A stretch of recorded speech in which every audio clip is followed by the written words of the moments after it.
Nishimiye kongera kubana namwe muri kano kanya hano kuri The Image. Ese mumeze mute? Nizere yuko mumeze neza. Nanjye meze neza.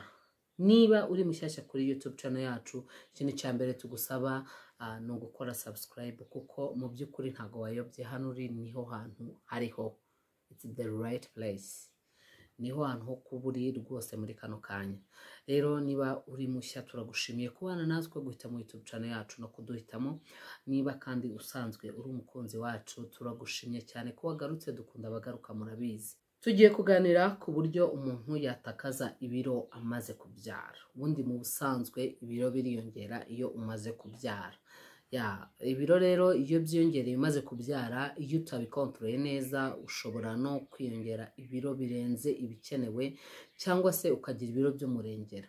Hari abantu bagira imibiri myiza yamara kubyara cyangwa twite ntaniyongera ibiro byinshi, hakaba n'abantu bagira umubiri ugoranye nk'uwanjye aho ibiro yiyongera nawe ubwo atabasha kumenya neza ukuntu byaje. Ushobora no gusanga nko mu cyumweru yiyongera nk'ibiro 4 cyangwa 5. Rero mwene abo bantu baba bagomba kumenya ngo ese ni iki kimbyibushya, ni iki kinanura kugira ngo abashe kubijera. Rwose tugiye kubiganiraho, nge mbabwire icyo nkoresha cyangwa uburyo nkoresha kugira ngo ibiro byanjye bye kuzamuka kandi binagabanuke. Kubera ko hari uburyo ushobora kumainteninga ibiro ukagumana ibiro wari ufite ntibinamanuke ntibinazamuke, mbese n'ibyiyongera ntibinagabanuke. Ariko hari n'uburyo ubaho nyine ibiro byawe biri kugabanuka, hari n'uburyo ubaho ibiro byawe biri kwiyongera. Njyewe rero maze amezi 6 mbyaye, mfite umubebe w'amezi 6. Natangiye gahunda mfite umwana w'amezi 3. Nashatse gutangira mbere ariko birananira kubera yuko ngira amashereka make. Icyo ni icya mbere. Ikindi cya kabiri nabyaye bambaze. Ikindi cya gatatu ntago wenda kubyara bambaza ari excuse umuntu yavuga ngo ntago yatuma ukurikiza gahunda, ahubwo nuko ntago ari byiza kwihutira kujya muri gahunda yo kugabanya ibiro igihe cyose utaregerana. Rero ngewe ikindi cya gatatu navuga nuko umubiri wanjye ni umubiri ugira frustration, ni umubiri unanirwa kwakira kugabanya ibiro kuko ibiro byanjye birihuta mu kwiyongera, kubigabanya bikagenda gakeya. Rero ngize frustration cyangwa ngize gucanganyikirwa, mfite umubebe mutoya, nagize ubwoba ko byatwara amashereka burundu kubera ko n'ubundi ngira makeya, bituma rero mba byihoreye. Ariko hari ibintu bimwe nakomeje nko kugabanya quantité y'ibiryo, nko gukora siporo zo kugenda ariko zoroheje kugira ngo umubiri wanjye nyine uhore muri muvoma, kuko ngewe ngira metabolism igenda gake cyane gashoboka. Ikintu rero igihe natangiriye kugabanya ibiro, natangiye kugabanya ibiro mfite ibiro 104. Natwise mfite ibiro 89, hafi 90. Mu by'ukuri n'ubundi nari naratangiye kwiyongera kuko nari maze igihe hari muri guma mu rugo, umuntu amaze igihe arya uko yiboneye, ibiro byanjye birongera biriyongera. So rero natwise mfite ibyo biro, nabyaye mfite ibiro 104. Kwa kundi umuntu amara kubyara uhita ugabanuka ibiro. Namaze kubyara nipimye nsanga mfite ibiro 100, ariko nipimye nka nyuma ho nk'ibyumweru 2 nsanga mfite ibiro 100.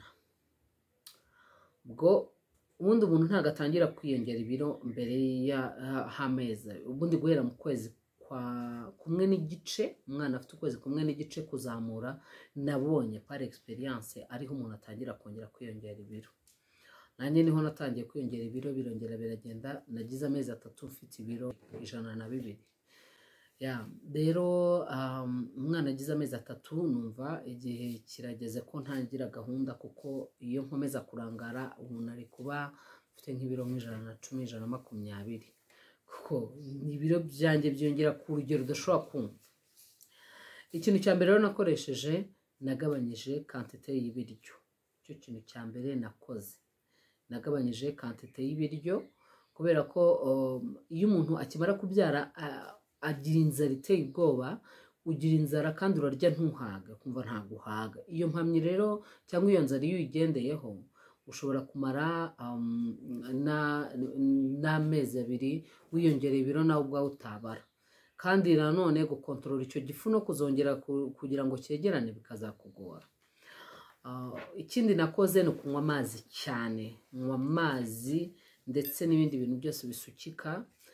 Ayo mazi nkayahongerera ibintu bikunze kwitwa cyangwa abantu bakunze kuvuga ko bizana amashereka ya dayiri, bimwe na bimwe byagiye bimfasha.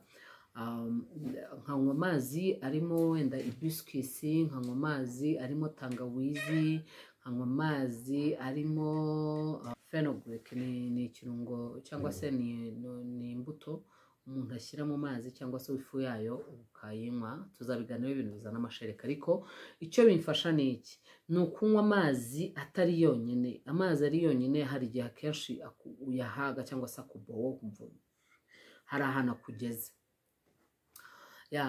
Nagiye nywa amazi menshi nkasimbuza ibikoma. Mbere nkimara kubyara nanywaga ibikombe 2 mu gitondo, nkanywa igikombe ku manywa, nkanywa n'ibindi 2 nimugoroba. Ngeze aho ndabigabanya, ubu ngubu ngeze ku kunywa igikombe kimwe mu gitondo cy'igikoma n'ikindi gikombe nimugoroba. Ariko ntabwo bivuze ko hagati aho ntafite ibindi bintu nywa. Hari ibindi bintu ngenda nywa, urumva icyayi, cyane cyane nijoro ubundi ngiye nkunda kunywa icyayi. Iyo igikoma numva mu nda yanjye hatameze neza, kenshi ninywera icyayi, ku cyayi kiba kiri legere, cyangwa se itasi y'amata, nkinywera itasi y'amata.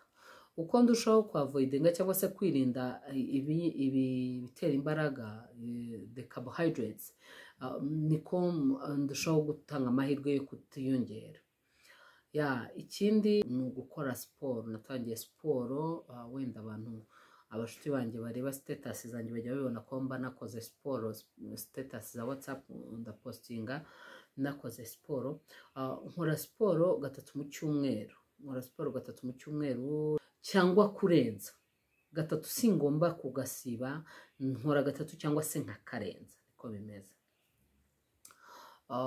Ikindi nakoze no guhindura isahane ndiraho, kuko iyo urira ku isahane nini ntabwo umenya quantity y'ibiryo urya. Bituma rero urya ibiryo byinshi, naho wakwibwira ngo wagabanyije quantity, ariko mu by'ukuri n'ubundi ukaburiye ibiryo byinshi. Ikindi nakoze kugabanya ibinyamafufu, cyane cyane nkongera proteine n'imboga. Imboga, hari uburyo imboga abantu benshi batazi ko imboga nyinshi zituma umubiri ugira immunity, cyangwa se murabizi ko ufite mu kinyarwanda n'ubundi zitwa ibirinda indwara. Imboga zirinda indwara, zikaba zatuma naho waba uri gutakaza ibiro, utakaza ibiro ku rugero rwiza, ku buryo udasa nabi ngo ukushuke, ngo ucuye, ngo imitsi ihagarare, ngo ugire intege nkeya urware. Oya.